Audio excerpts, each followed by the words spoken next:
Hello students, RBSC study bye Govind में आपका एक बार फिर से स्वागत है। आज हम पहले पार्ट के जो प्रश्न उत्तर है, अभ्यास प्रश्न, वो हल कर रहे हैं। तो चलिए स्टार्ट करते हैं। देखो पहला प्रश्न क्या है, निम्नलिखित तापमानों को सेल्सियस इकाई में परिवर्तित करो। यानी मैं केल्विन में ताप दिया हुआ है, उसको हमें क्या करना है, सेल्सियस में बदलना है। ठीक है, तो देखो उसके लिए एक सूत्र है, वो क्या है देखो। तो सूत्र है सेल्सियस ताप इक्वल टू केल्विन ताप माइनस 273। यानी जो आपको केल्विन ताप दिया गया है उनमें से 273 घटाना है।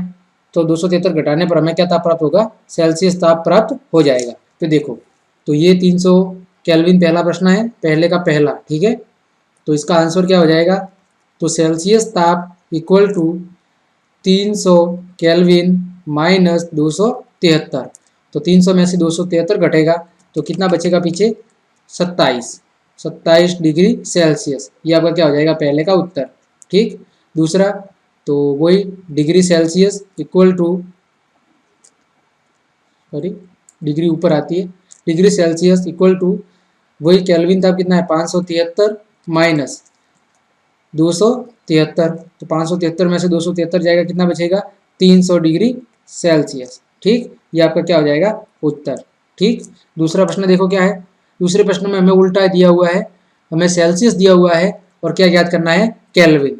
ठीक है, तो सूत्र क्या हो जाएगा देखो, तो सूत्र हो जाएगा केल्विन बराबर, केल्विन ताप बराबर, ये सूत्र ये का यही है। बस देखो ये केल्विन ताप है, तो केल्विन ताप को हम इधर रखेंगे, ये माइनस का 273 है उसको इस तरफ लेके आ जाएंगे, तो ये क्या हो जाएगा प्लस में। ठीक, बाकी सूत्र एक का एक ही है, कोई सूत्र अलग से नहीं है। तो क्या हो जाएगा, सेल्सियस ताप प्लस 273। तो पहले का उत्तर क्या हो जाएगा, केल्विन ताप, तो के बराबर सेल्सियस कितना दिया हुआ है 25 प्लस 273, तो ये कितना हो जाएगा 298 केल्विन। ये पहले का उत्तर हो जाएगा आपके। दूसरे का उत्तर, तो दूसरा कितना दिया हुआ है 373, तो केल्विन ताप बराबर 373 प्लस 273। तो इन दोनों को जोड़ दो, कितना हो जाएगा देखो, 3 और 3 6, 7 और 7 14, हासिल 1, 3 2 5 और 1 6, तो 646 केल्विन। ये आपका क्या हो जाएगा उत्तर। ठीक, तो ये पहला और दूसरा प्रश्न हो गया। प्रश्न नंबर 3 देखो क्या है, निम्नलिखित अवलोकनों हेतु कारण लिखिए। यानी हमें कुछ वाक्य दिए हुए हैं और हमें कारण बताना है कि भाई ऐसा क्यों होता है। देखो, तो नैप्थलीन को रखा रहने देने पर कुछ समय बाद कुछ भी ठोस पदार्थ छोड़े बिना क्या हो जाती है, अदृश्य हो जाती है। ठीक है, तो हमने देखा था कि जो नैप्थलीन और कपूर है वो किसके उदाहरण है, ऊर्ध्वपातज पदार्थ के। किसके, ऊर्ध्वपातज पदार्थ के। तो मैं लिख लेता हूं कि कपूर और नैप्थलीन, प्रश्न नंबर 3 मैं लिख लेता हूं, नैप्थलीन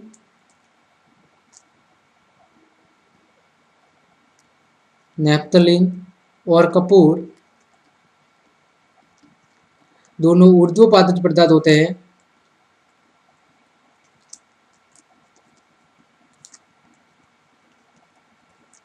पदार्थ होते हैं, यानी ठोस से सीधे गैस में बदलते हैं।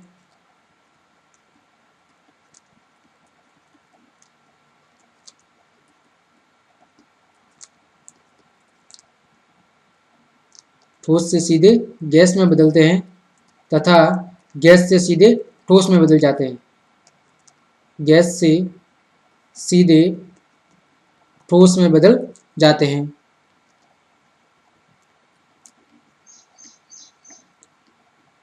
ठीक है, अतः नैप्थलीन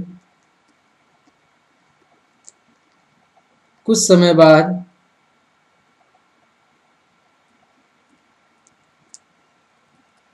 ठोस अवस्था से गैस अवस्था में बदलकर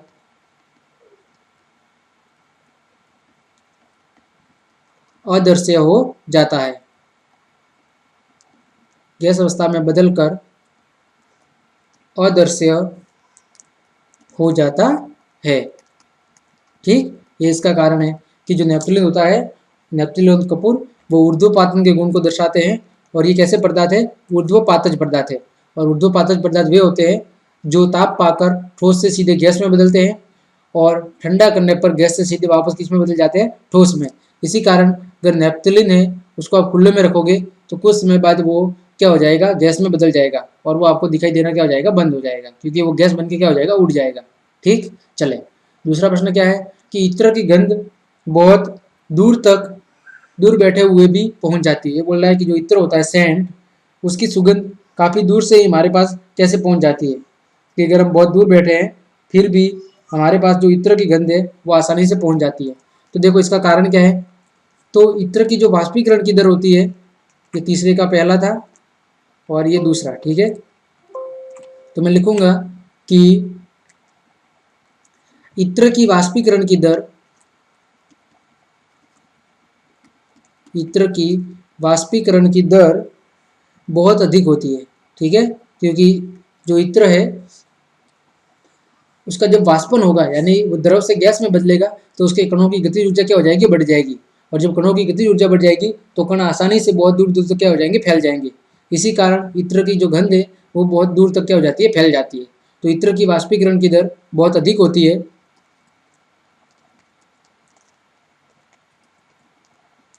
और यह आसानी से वायु में क्या हो जाती है? फैल जाती है। और यह आसानी से वायु में फैल जाता है। अतः काफी दूर तक इसकी जो गंध है वो फैल जाती है। अतः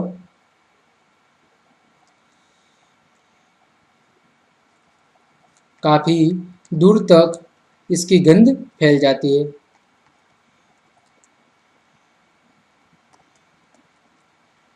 ठीक है, चले तो ये इसका उत्तर हो गया। प्रश्न नंबर आगे 4, निम्नलिखित पदार्थों को उनके कणों के बीच बढ़ते हुए आकर्षण के अनुसार व्यवस्थित कीजिए।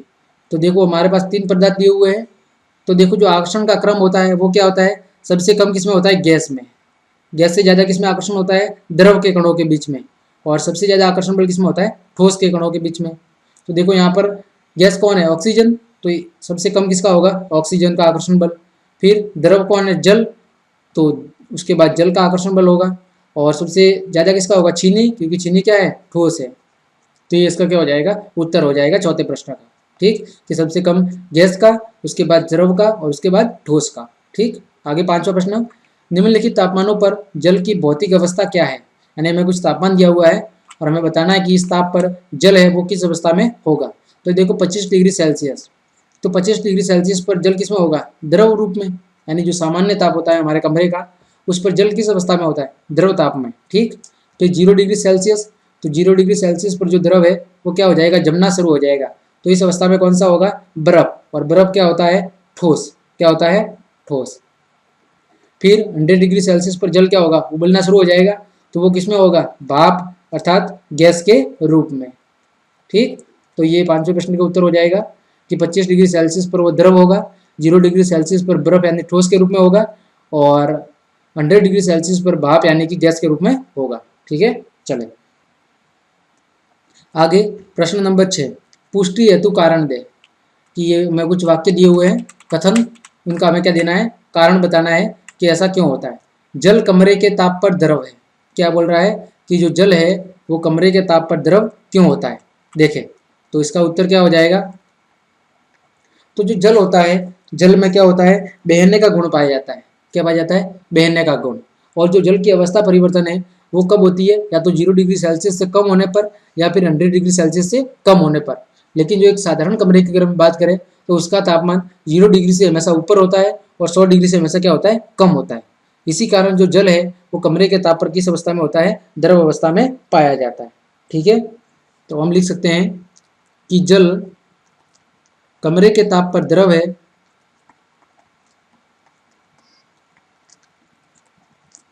क्योंकि एक साधारण कमरे के तापमान पर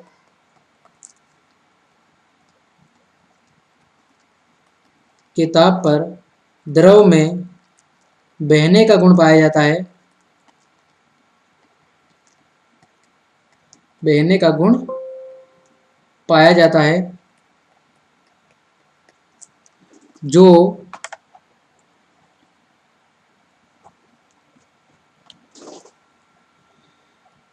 जो बहने का गुण पाया जाता है, अतः द्रव को या जल को जिस भी बर्तन में डाला जाए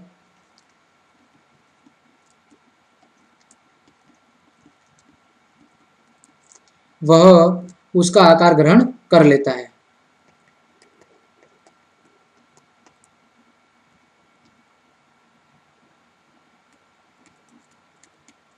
ठीक है, अतः जो जल होता है वो कमरे के ताप पर क्या होता है, द्रव अवस्था में पाया जाता है। ठीक है, प्रश्न नंबर 6 का दूसरा देखो क्या है कि लोहे की अलमारी कमरे के ताप पर क्या है, ठोस है। अब देखो जो ठोस होते हैं तो ठोसों में किसका गुण पाया जाता है, ठोसों में जो सबसे महत्वपूर्ण गुण पाया जाता है वो क्या होता है, दृढ़ता का। तो हम लिखेंगे कि लोहे की अलमारी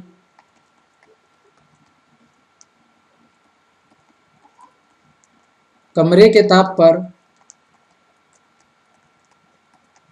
ठोस होती है क्योंकि लोहे में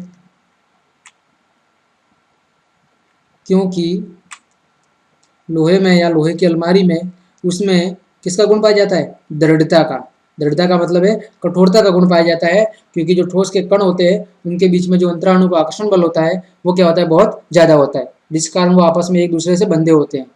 तो क्योंकि उसमें दृढ़ता का गुण पाया जाता है और एक कमरे के ताप पर जो ठोस होता है उसकी अवस्था को परिवर्तित नहीं किया जा सकता। इसी कारण जो लोहे की अलमारी है या लोहे की कोई भी चीज़ है वो कमरे के ताप पर किस अवस्था में होगी, ठोस अवस्था में होगी। ठीक है, तथा इसका आकार क्या होता है, निश्चित होता है।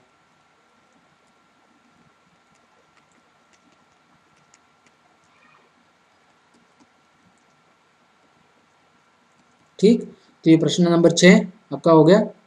आगे प्रश्न नंबर 7, 273 डिग्री केल्विन पर 273 केल्विन पर बर्फ को ठंडा करने तथा जल को इसी तापमान पर ठंडा करने पर शीतलता का प्रभाव अधिक क्यों होता है। देखो ये बोल रहा है कि 273 केल्विन पर हम बर्फ को भी ठंडा करें और इसी तापमान पर क्या करें, जल को भी ठंडा करें, तो हमें जो शीतलता का अनुभव है वो किससे ज़्यादा होगा, ठंड किससे ज़्यादा लगेगा, हमें ठंडा कौन लगेगा, बर्फ लगेगा कि जल लगेगा। तो देखो, तो इसका उत्तर क्या है कि जो बर्फ होता है, बर्फ की जो संगलन की गुप्त उष्मा होती है, ठीक है, किसकी, बर्फ की संगलन की गुप्त उष्मा, तो मैं कह सकता हूँ कि बर्फ की संगलन की गुप्त उष्मा अधिक होने के कारण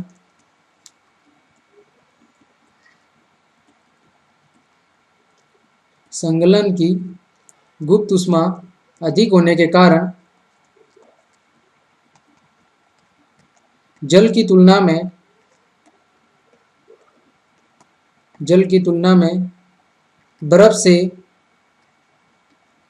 अधिक शीतलता प्रदान होगी,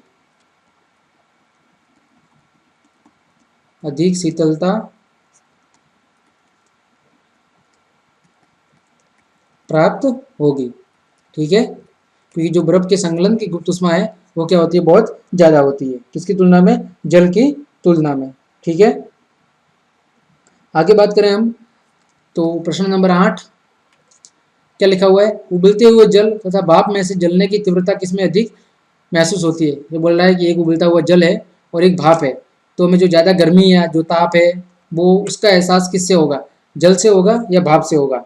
तो निश्चित रूप से जो भाप में वाष्पन की दर है वो क्या होती है, बहुत ज़्यादा होती है। मैं कहूँगा भाप में वाष्पन की जो गुप्त उष्मा है, वाष्पन की गुप्त उष्मा होने के कारण जल की तुलना में भाप से जल की तुलना में भाप से जलने की तीव्रता क्या होगी, अधिक महसूस होगी। ठीक है,